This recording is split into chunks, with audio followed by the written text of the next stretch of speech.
If you're a Marshall fan and you own some of their speakers, but you've been wondering, why can't I pair them together? Well, you'd be joining a large group of frustrated customers over the past 5 years or so.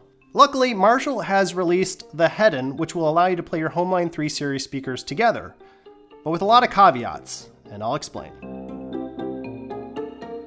So what is this little puck-shaped thing from Marshall? It's not a speaker, it doesn't have any obvious outputs.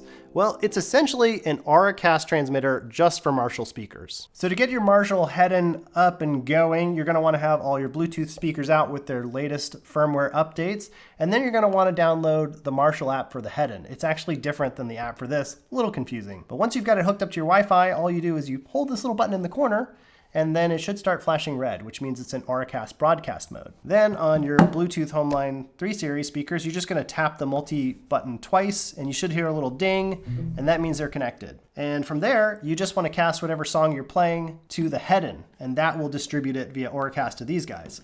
There's the Stanmore hooked up. Now I'm gonna add in the Woburn just by turning up the volume. That's both speakers playing right now. You can do this throughout your home. Auracast has a pretty good range, so you should be able to reach multi-stories and have all your Marshall speakers that are Homeline 3 playing. So that's great, right? That's all you want to do is play your Marshall home speakers together. I do have a few gripes that I think you would agree with me on this, and the first thing being that it is $300. That's the same price as a Marshall Acton 3. Unfortunately, if you bought into the Marshall ecosystem, you're kind of stuck with it. This is really the only way you can get them to play with each other. I felt like the initial ads kind of implicated that this technology would be coming out sooner, and maybe you could just do it from speaker to speaker, but I guess that's not the case. You've got to have this $300 accessory. My second gripe with this is that it only works with the Marshall Homeline 3 series speakers. There's a lot of you who have invested in the portable Marshall speakers, and you still don't have anything other than a stack mode where you can get them to play with each other. There have been some strong suggestions from Marshall's Instagram and press releases that maybe they're going to be able to integrate some of their portable speakers into this as well. Marshall doesn't have a strong reputation for actually rolling out things that are implied or promised. Also on its way is the multi-stream feature that will allow you to connect to multiple speakers from one device, and the broadcast feature that will allow you to broadcast audio to other devices. I would take everything they have with a grain of salt. The other thing about this is an Auracast transmitter, so it should be able to transmit to anything with Auracast, right? Like this JBL little speaker here. It actually has a dedicated Auracast button, but there's no way to hook this up to this Heddon here. It's an Auracast transmitter only for Marshall products as of now. My third gripe with this is that there's no stereo mode that you can play your Marshall Homeline 3 series speakers in. Not everyone's gonna wanna do mono to mono speakers. Like, what's the fun in that? Like, you have these amazing Marshall speakers that produce wonderful sound, and what would be better than having a stereo pair by your TV or somewhere in your listening room where you can really enjoy these. The fact that they don't have that in here yet is a little disappointing, and I think it makes it not a buy for me as a consumer. I would wait until they release a little bit more capabilities in this, especially stereo pairing. Essentially, it's like using Bluetooth the same way we use Wi-Fi. And essentially how it works is they figured out a bunch of math and optimization methods for how to use the same radio frequencies more efficiently so that you can use a better codec that has more information even at a lower bit rate, and also that Auracast broadcast feature. Auracast essentially is like a feed that you can tap into with a hearing aid or any sort of audio device, and you can immediately hear whatever somebody's broadcasting. The implementation of this would be like if you were at a theater or a play and you had hearing aids in and you wanted to hear what they were saying through the microphones. John, Merrick. So you might be asking yourself, well, like, why can't my Marshall speaker just have the hardware in it to cast to another speaker, or why can't my phone do it? Well, the thing is the technology is just not out there enough. Yes, there are companies like JBL that are incorporating Auracast, and even before then, they've had proprietary technology that's allowed them to play stereo or mono between speakers.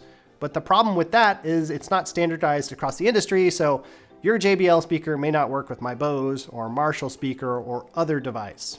So that's where you need a standardized system. The problem with implementing Auracast across the industry is that it's just not widely adopted yet. The iPhone still doesn't have it. Why did your flashlight turn on? they have to have a reason to want to implement this technology into their phones because they're going to have to pay a royalty to the Bluetooth group. Don't make any money on it. It's really not that much of an incentive of it just because it's going to help people. But I have seen some integrations that are very promising. For example, the Frankfurt, Germany airport is implementing Auracast. So that means that you could potentially listen to the language of your choice and the directions of your choice through an Auracast system streaming into the airport. Now, if you'll indulge me for a minute, I'd like to get on my soapbox. The only reason we're talking about this huge technological leap forward is because of people who demanded better accessibility and drove innovation to make things better. It would be inaccurate not to mention the huge incentive that Auracast has to help people with hearing loss disability. People with disabilities are a critical part of our society, and unfortunately, the idea of diversity, equity, and inclusion has become this political boogeyman with a vague definition that you put on anything that you don't agree with so that you can smother good innovation and good ideas out there. That book you're listening to in your car was actually conceived in the early 1900s by the American Foundation for the Blind, when they started recording vinyl records for blind people so they could also enjoy audiobooks. The reason a touchscreen exists is because this guy in the 1960s was dealing with carpal tunnel syndrome, and he later went on to sell that technology to Steve Jobs. All of this to say that the diversity that we have in each other is a strength of our country and those around us. If it was just a bunch of Dannies walking around, we probably wouldn't have the same innovations or revelations about what could be different. If you think programs that promote diversity, equity, and inclusion are bad, you are holding yourself off from all of those different experiences and backgrounds, and you're missing the opportunity to reveal your blind spots. It's the very freedom to be different that drives our society and innovation forward. And it's not enough to stay quiet. You have to say something to these people. And that's what I'm doing in my own small way on my channel. So with that, that's it. This is the Marshall Heddon. And I hope you enjoyed watching this video, and I hope I gave you something to think about in the future. So thanks for being here as always, and leave a comment if you liked the video, and I'll see you on the next one. Bye.